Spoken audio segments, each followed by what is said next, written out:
নমস্কার, আমি প্রমিতা। আমার চ্যানেল রান্নাঘরে আপনাদের সকলকে স্বাগত। আমার নিজের একটি খুব প্রিয় ডিশ ফুলকপির কোরমা, তাই আজকে সেটাই আপনাদের সঙ্গে শেয়ার করতে এলাম। ভিডিওটি যদি ভালো লাগে আপনাদের সকলের কাছে অনুরোধ রইল আমার চ্যানেলটিকে লাইক ও সাবস্ক্রাইব করবার। তাহলে চলুন আমার রান্নাঘরে গিয়ে দেখে নিই কীভাবে বানাবো ফুলকপির কোরমা। ফুলকপির কোরমা বানানোর জন্য একটা বড় ফুলকপিকে আমি কেটে নিয়েছি। কাটার পরে ফুলকপির সাইজটা এরকম হলে ভালো হয়, ছোট হলে গলে যাবার ভয়টা বেশি থাকে। এখন একটি পেস্ট বানানোর জন্য নিয়ে নিয়েছি মিক্সির বাটিতে প্রথমেই 20 গ্রাম পোস্ত, 10 থেকে 15 গ্রাম চারমগজ, 14 থেকে 15টা কাজু, 150 গ্রাম দই আর ছোট ছোট করে কেটে রাখা নারকেলগুলি দিয়ে একটা ফাইন পেস্ট বানিয়ে নেব। এখন এগুলি কিছুক্ষণ মিক্সির বাটিতে রেখে দেবো যাতে পোস্তগুলি দইয়ের জলের সাথে মিশে খানিকটা নরম হয়ে যায় আর ভালোভাবে পেস্ট হয়ে যায়।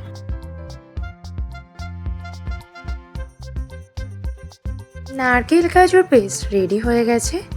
এছাড়াও বানিয়ে নিয়েছি 2টো মিডিয়াম সাইজ টমেটো পিউরি আর 2 চামচ আদা রসুনের পেস্ট।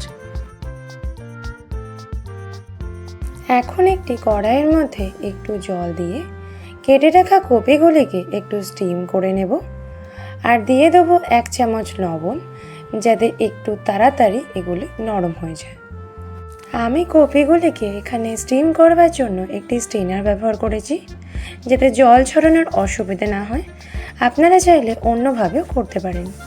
এখন স্টিম করে রাখা কপিগুলি ভেজে নেবার জন্য কড়াই দিয়ে দিচ্ছি 2 চামচ মতো ঘি আর পরিমাণ মতো রিফাইন অয়েল। তেল গরম হয়ে গেলে পরিমাণ মতো কপি দিয়ে এগুলিকে একটু ডিপ ফ্রাই করে নেব। কপিগুলিকে অবশ্যই লো থেকে মিডিয়াম ফ্লেমেই ভাজতে হবে আর যতক্ষণ না কালার এইরকম একটু ব্রাউনিশ হচ্ছে ততক্ষণ পর্যন্ত সমস্ত কপিগুলিকে ভেজে নেব। সমস্ত কপিগুলোই এরকম ব্রাউনিশ হয়ে গেলে আলাদা একটি পাত্রে তুলে রেখে দেব। কপি ভাজার পরে অবশিষ্ট তেলে দিয়ে দিচ্ছি আরও 1 চামচ ঘি। ঘি গরম হয়ে গেলে এতে দিয়ে দেবো সামান্য একটু দারচিনি, এলাচ ও একটি তেজপাতা। এগুলিকে হালকা নেড়ে নিয়ে একটু সুগন্ধ বেরোলে প্রথমে দিয়ে দিচ্ছি টমেটো পিউরি। লো থেকে মিডিয়াম ফ্লেমে টমেটো পিউরি ততক্ষণ নাড়তে থাকবো যতক্ষণ না এর কাঁচা গন্ধটি চলে যায়। কাঁচা গন্ধটি চলে গেলে এর মধ্যে দিয়ে দেবো 2 চামচ পরিমাণ আদা রসুন পেস্ট। একইভাবে আদা রসুনের কাঁচা গন্ধটি চলে যাওয়া পর্যন্ত এগুলিকে নেড়ে নিতে হবে। এখন এতে দিয়ে দেবো 1.5 চামচ পরিমাণ কাশ্মীরি লঙ্কার গুঁড়ো, 1 চামচ পরিমাণ ধনে গুঁড়ো, 8 চামচ পরিমাণ জিরে গুঁড়ো আর দিয়ে দেবো স্বাদ মতো লবণ। এখন সমস্ত মশলাগুলি ভালোভাবে মিশিয়ে নিয়ে তেল ছেড়ে যাওয়া পর্যন্ত অপেক্ষা করব। আর দেখুন এতে তেলও ছেড়ে গেছে। এখন এতে দিয়ে দিচ্ছি কাজু, নারকেল আর পোস্ত দিয়ে তৈরি করে রাখা পেস্টটা আর ভালোভাবে সমস্ত মশলাগুলির সাথে মিশিয়ে নেব।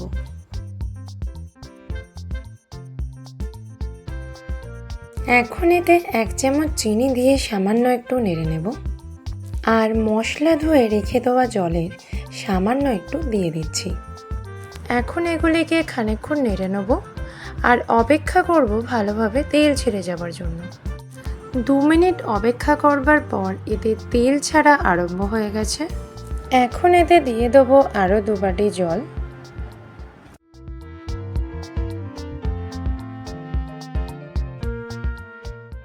এখন এটিকে সামান্য একটু নাড়িয়ে নিয়ে 2-3 মিনিটের জন্য কভার করে দেবো। 2 মিনিট পর কভার খুলে এর মধ্যে সমস্ত ভেজে রাখা কপিগুলিকে দিয়ে দেবো।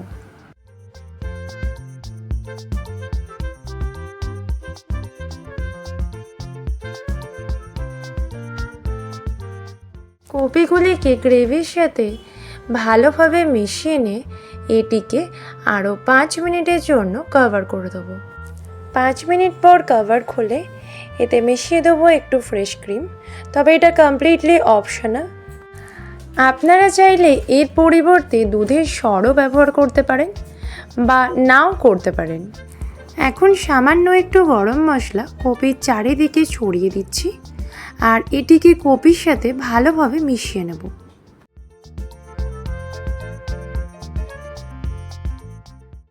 গরম মশলা মেশানো হয়ে গেছে। ফুলকপির গ্রেভি সামান্য একটু জুসি রাখলাম।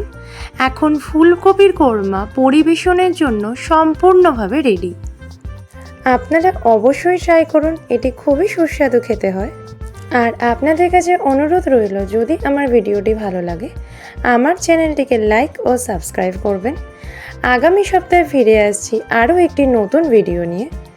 আপনারা ভালো থাকুন, সুস্থ থাকুন। ধন্যবাদ।